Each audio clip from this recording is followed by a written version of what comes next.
Yeah. Well, I think what I believe, I still have a lot of faith in this amazing country we have here.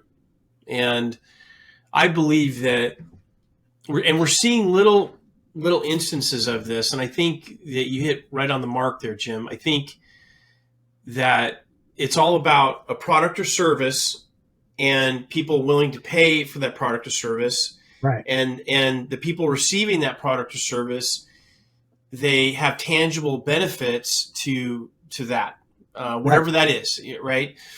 And I think ultimately what's going to happen, and I hope it does, but I hope it ends in a productive way, is that things like that are happening, with Disney, things that are happening with Bud Light, some of these concepts, and I'm not going to go so far to say they all originated from colleges, but let's just say that some of the moves by these major corporations have really pissed off some people.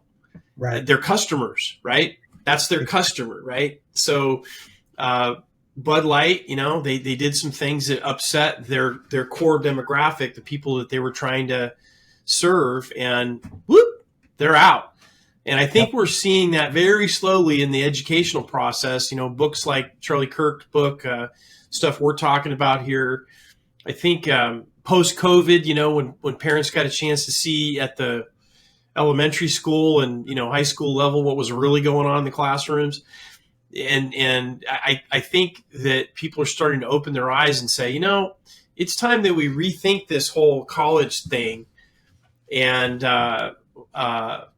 eventually, I think these colleges they're gonna have to they're gonna take care of themselves one way or the other. And if a customer base starts demanding a few things, if the minorities minorities in America are willing to speak up and say, hey, why do you have to have a certain income level in order to go to a Harvard or a Princeton or whatever? Why can't you use part of these massive endowments to help people that would not have, there's no way they would have an opportunity to go unless they were willing to get in debt for the next 30 years. Right. Right. Yeah. I think that's paramount. Like I said, it seems like they've lost track of what their product is and who their customer is, their real customer.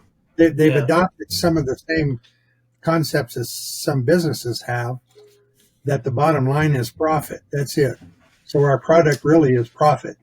We're going to become richer and richer, and the bottom line is that that's fine. And there's nothing wrong with that, except that you've lost track of what if Procter and Gamble said that we're going to get rich and more rich over Crest toothpaste and then started turning out crappy Crest toothpaste, it's not going to happen. Yeah. And the same thing with colleges. If you're more interested in the profit than you are in the product, you got a problem. And I think that's where they're at right now.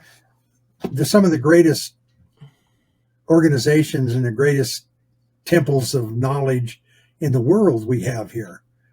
And I think they've kind of lost their focus. They've lost their guidance, their compass or whatever, because they're not focusing on why they're there. They've got more money than they got cents. And I don't mean nickels, but cents. And yet they're still ignoring the fact that the product is the kid. The product is who's coming out the door and what they have to offer the world. And that's not there yet. It's more like, well, okay, you didn't make it. So yeah, you got $60,000 worth of student loan. That's your problem. See you. Goodbye. We got plenty of people waiting to get in. Yeah. And and then on top of all of that, our media and our society, if you will, has been so focused on college only. The only way you're going to ever be successful is to go to college. And that needs to be taken off of some of the buildings that it's been inscribed on, because it's BS.